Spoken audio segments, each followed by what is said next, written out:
All right, so today we're gonna jump into this whole world of online therapy platforms. Oh, yeah. You know those apps like BetterHelp and Talkspace you see ads for all the time. Yeah, they're everywhere. So we're gonna do a deep dive into what it would actually take to build one of these platforms from scratch. From the ground up. Yeah, and I think this is really fascinating for anyone who's into tech but also wants to make a difference. Right. Like healthcare and technology combined. Exactly. Plus it's a pretty lucrative market too. Oh, yeah. The research we have here is saying there's massive potential. Really? Like, we could be talking about over $1 million in revenue each year. Wow. But it's not just about the money, right? It's about reaching people who might not have access to traditional therapy. That's a good point. I've always wondered, is online therapy actually as effective as seeing someone in person? Yeah. Is it the real deal or what? Exactly. Well, the sources we've been looking at suggest that in some cases it might even be more effective. Really? Yeah, think about it. With traditional therapy, almost 20% of people drop out before they even finish treatment. Oh, wow. That's a lot. It is. Hmm. But with online therapy, those numbers go way down. Why is that? Convenience. It's so much easier to fit therapy into your life when you can do it from anywhere. Right. No more driving across town, fighting traffic, finding parking. Exactly. You can literally roll out of bed and into therapy if you want. I like the sound of that. It just removes so many barriers that keep people from getting help in the first place. Okay, I'm sold on the concept, but how do we actually build this thing? Where do we even start? Well, our sources lay out a pretty clear roadmap. Okay. First things first, you need those core features, Right. like secure video conferencing. Of course, we're talking about people's mental health here. Privacy is key. Absolutely. And that's where high PA compliance comes in. PA. Yeah, it's the law that protects your health information. Yeah. Make sure those therapy sessions are just as private as a doctor's appointment. Okay, that makes sense. Yeah. But I have to admit, I'm a little intimidated by the tech side of things. I get it. It can seem overwhelming, but it's all about breaking it down into manageable pieces. Okay, so break it down for me. So for the front end, the part that users actually see and interact with, Yeah. our sources recommend using React.js. React.js. Yeah, it's a framework that helps you create a smooth and responsive user experience. Okay, so it's like making sure the app is easy to use and looks good. Exactly. It's like Yeah. the interior designer for your platform. I like that analogy. So what about the back end? The stuff happening behind the scenes? For that, Node.js is a popular choice. Node.js. It's known for its scalability, meaning your platform can handle more and more users and therapists without, crashing or slowing down. So as the platform grows, it doesn't turn into a digital traffic jam. Precisely. And then for the database where all the information is stored, like therapists, profiles, appointment schedules, all that, Yeah. PostgreSQL is a solid option. PostgreSQL. Yeah, it's super reliable and secure, so all that sensitive data is well protected. Okay, so we've got the foundation built with all this tech. But this isn't just a hobby project, right? Definitely not. We need to figure out how to make money from this. What are the options? Our sources outline a few different revenue models. Ah. The most common is the commission-cost approach. Okay, how does that work? Basically, the platform takes a percentage of each therapy session fee. So if a therapist charges $80 for a session, Yeah. And the platform takes a 20% cut. that's $16 per session going to the platform. Exactly. But doesn't that kind of incentivize the platform to push therapists to do more and more sessions even when it's not in the client's best interest? That's a valid concern. Right. You always have to think about the ethics involved. Right. But the platform also benefits from having therapists who are successful and keep their clients coming back long term. Okay, so it's a balancing act. It is. Hmm. What are some other ways to generate revenue? Well, there's the subscription model where therapists pay a monthly fee to access the platform and its pool of potential clients. So it's like a gym membership for therapists. Exactly. But our source points out that this model can be tricky because therapists might feel pressured to do more sessions just to cover that monthly fee. Right. You don't want to create a system that burns them out. Yeah, it's all about finding a pricing structure that's fair and sustainable for everyone. Okay, that makes sense. Are there any other revenue streams worth exploring? There's the paper-led model, where therapists pay a small fee for each new client inquiry. It's like a matchmaking service connecting them with people who are actively looking for therapy. Interesting. And then there are always those additional options like Advertising, partnering with wellness brands, even creating online courses or webinars on mental health topics. So lots of possibility. Tons. But no matter what model we choose, getting the word out is key. Right, marketing is everything. And our sources go deep into different strategies. I'm curious about SEO. We hear that term thrown around all the time, but what does it actually mean for an online therapy platform? SEO is all about making sure your platform shows up when someone searches for things like best online therapy or affordable online counseling. Makes sense. People Google everything these days. Exactly. So we need to make sure our website is optimized to rank high in those search results. So it's like making sure our website speaks Google's language. You got it. But it's not just about stuffing keywords everywhere. It's about creating high-quality content that actually helps people. Give me an example. Think blog posts about managing anxiety, tips for finding the right therapist, articles about different types of therapy. So it's about becoming a trusted resource, not just another website trying to sell something. Exactly. But let's be real, everyone's blogging about mental health these days. True. How do we stand out from the crowd? That's where it gets interesting. It's about finding your niche, showcasing what makes your platform unique, and creating content that people actually want to read and share. Okay, so we need to be strategic about it. We do. And speaking of sharing, what about social media? Oh, yeah. Can therapists really build a following on platforms like TikTok and Instagram? Absolutely. Think about it. Therapists are natural storytellers. That's true. They help people through some of life's biggest challenges. Right. And those stories can be incredibly powerful and relatable. So it's not just about posting inspirational quotes or selfies with your therapy dog. No, it's about sharing real stories of transformation, highlighting client successes, with their permission, of course, and breaking down mental health stigma in an authentic way. And video testimonials could be really impactful, right? Oh, yes, seeing real people talk about how online therapy helped them overcome their challenges. That's gold. Totally. And what about influencer marketing? Could that work in this space? Definitely. Partnering with mental health advocates who have a large following can expose your platform to a whole new audience. So it's like finding those trusted voices in the mental health world and amplifying their message? Exactly. And it goes beyond social media, too.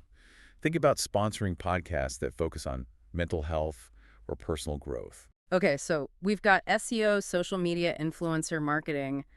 It's a lot to juggle. It is. But don't forget about those good old-fashioned referral programs. Oh, yeah. Those are still effective. Incredibly. You can offer discounts to clients who refer their friends or reward therapists for bringing new clients onto the platform. It's like a win-win for everyone. Exactly. Yeah. It builds community and encourages organic growth. And of course, there's always paid advertising. Right. I'm picturing those targeted ads on Facebook and Google reaching people who are actively searching for mental health support. Exactly. Paid advertising can be a powerful tool, but you have to use it strategically. Meaning what? You need to target the right audience with the right message and constantly track your results to make sure you're getting a return on your investment. Okay, so we've covered a lot of ground here. We've talked about building the platform, monetizing it, marketing it. We're just getting started. But let's be real, there are always challenges, right? Oh, for sure. Like data privacy is a huge one, especially when we're dealing with such sensitive information. Absolutely. And our sources are very clear about this. Strong encryption and compliance with IPA and GDPR are non-negotiable. Okay, so those are the regulations designed to protect people's health information. Right. It's all about making sure that data is handled responsibly. But what does that look like in practice? Like, how do we make sure our platform is super secure but still easy to use? It's a multi-layered approach. Yeah. We're talking SSL encryption for all data transmissions, two-factor authentication to prevent unauthorized access, and regular security audits to identify any vulnerabilities. Wow. So it's like building a fortress around our users' data. Exactly.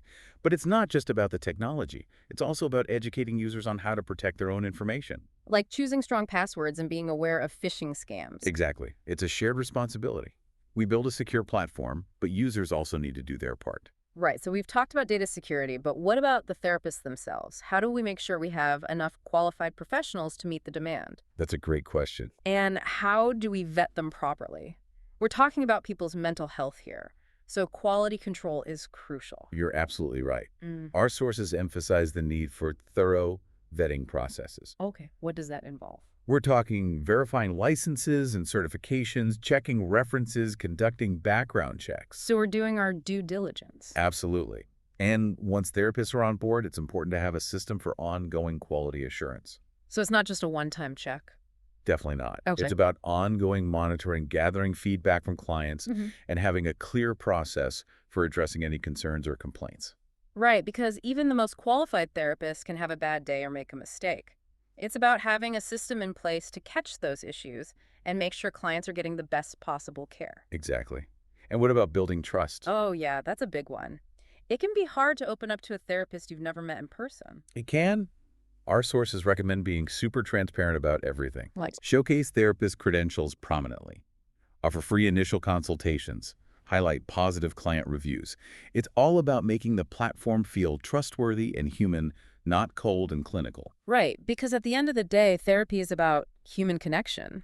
It's about building a relationship based on trust and empathy. Exactly. And let's not forget about the elephant in the room, What's that? competition. Oh, yeah. There are already so many online therapy platforms out there. How can a new platform stand out in such a crowded market? That's where things get strategic.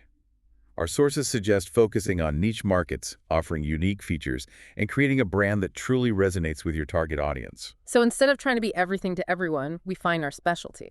Exactly. Give me an example. Maybe your platform caters specifically to teens or veterans or LGBTQ+ individuals. Okay, so we're carving out our own space instead of trying to conquer the entire territory. Exactly. By catering to a specific niche, you can tailor your marketing, attract the right therapists, and build a strong community. Makes sense. What about unique features? Think outside the box. Maybe you integrate mindfulness exercises or offer group therapy sessions. Well, I like that. Or maybe you partner with wellness brands to offer discounts on things like meditation apps or healthy meal delivery services. So we're creating a whole ecosystem around mental well-being, not just therapy sessions in isolation. Exactly. It's about adding value and going above and beyond what your competitors are doing. And branding is important too, right? Absolutely. You need a brand that feels authentic, trustworthy, and appealing to your target audience. Oh, Think about your colors, your logo, the tone of voice you use in your marketing materials. it's like creating a personality for your platform, something that people can connect with. Exactly. Branding is all about creating an emotional connection. Okay, so we've got niche targeting, unique features, branding. Anything else we need to consider when it comes to competition? One word, innovation. Aiming. The online therapy space is constantly evolving.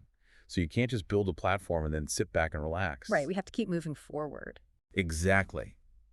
You need to keep experimenting, exploring new technologies, finding ways to improve the user experience. Give me an example. Maybe you integrate virtual reality into therapy sessions, or explore the use of AI to personalize treatment plans. Wow, that's next level stuff. It is. The future of therapy is wide open. It's pretty exciting. It is. But remember, building a successful platform takes time, effort, and a whole lot of hustle. It's a marathon, not a sprint. Exactly. But with the right approach, the rewards, both financial and social, can be huge. Okay, I'm feeling inspired. But let's get down to brass tacks. Yeah. Can we actually make money doing this? Let's talk numbers. All right, hit me with them. Our sources actually break down the costs involved, Okay. and they give some estimates on potential revenue. I'm all ears. You know, it's interesting to think about this platform as like more than just a business. Right. It's like we could actually make a difference in people's lives. That's what I'm really excited about, the social impact. Absolutely. Like, Yeah. imagine reaching those who wouldn't normally have access to therapy. Right? Like people in rural areas or people with disabilities who have trouble getting to appointments. Exactly. Online therapy really levels the playing field, It's like bringing therapy right to their living room. right on their own terms. And I've also read that online therapy can be helpful for people who are intimidated by that whole traditional therapy setting. Yeah, that makes sense. Like, there's still a lot of stigma around mental health. Yeah. And for some people, the anonymity of online therapy can be a game changer. Right. They don't have to worry about running into someone they know in the waiting room. Exactly. Okay. I want to circle back to the tech side of things for a minute. We talked about React.js for the front end and Node.js for the back end, Yeah, but choosing the right tech stack is crucial, right? absolutely. It's like picking the foundation for your house. Okay. You need something solid and reliable. So explain why React.js is so important for a platform like this. Well, it's all about creating that smooth, responsive experience that users expect these days. Like, people are used to apps that are super fast and easy to use. Right. So if someone's trying to schedule a therapy session on their phone Yeah. and the app is clunky or slow, Yeah.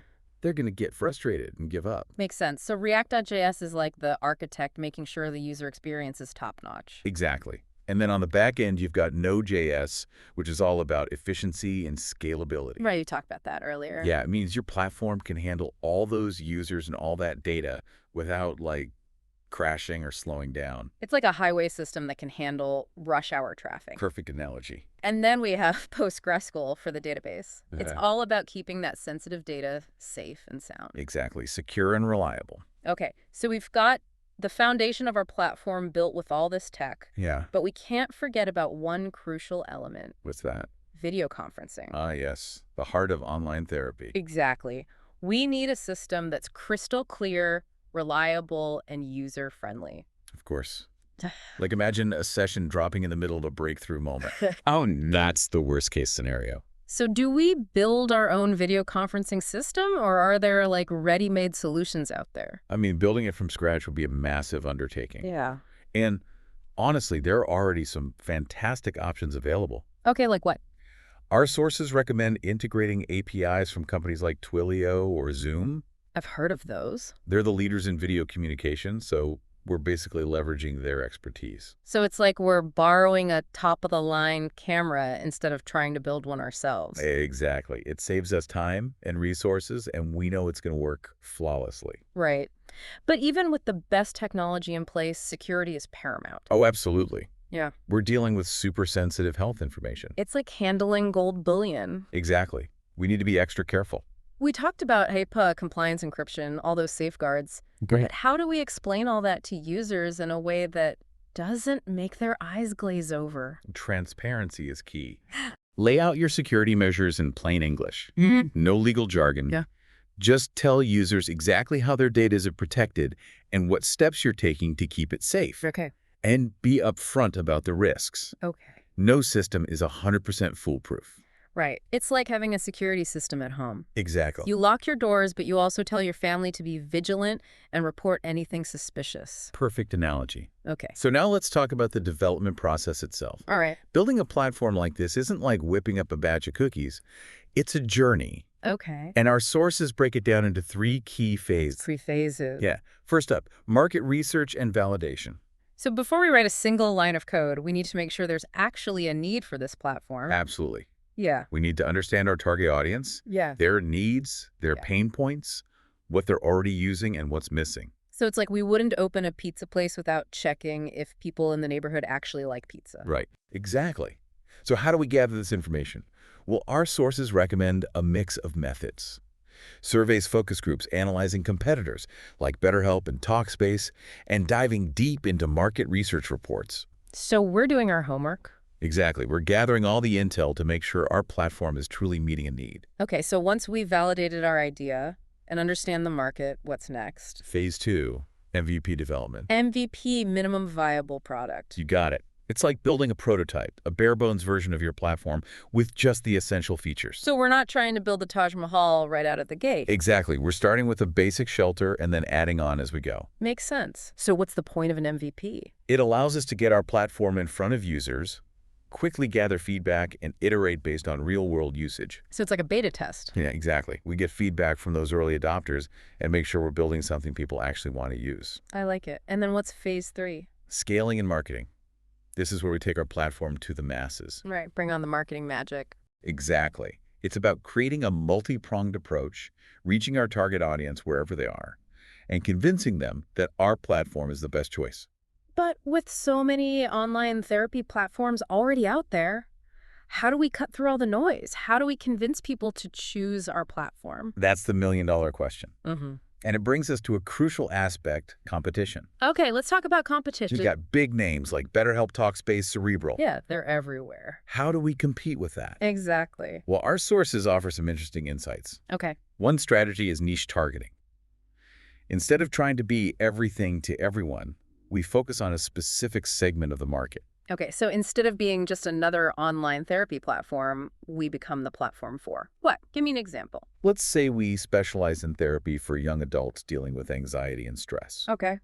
Or maybe we become the go-to platform for LGBTQ plus individuals seeking culturally competent care. So we're carving out our own space instead of trying to conquer the entire territory. Exactly. By catering to a specific niche, you can tailor your marketing.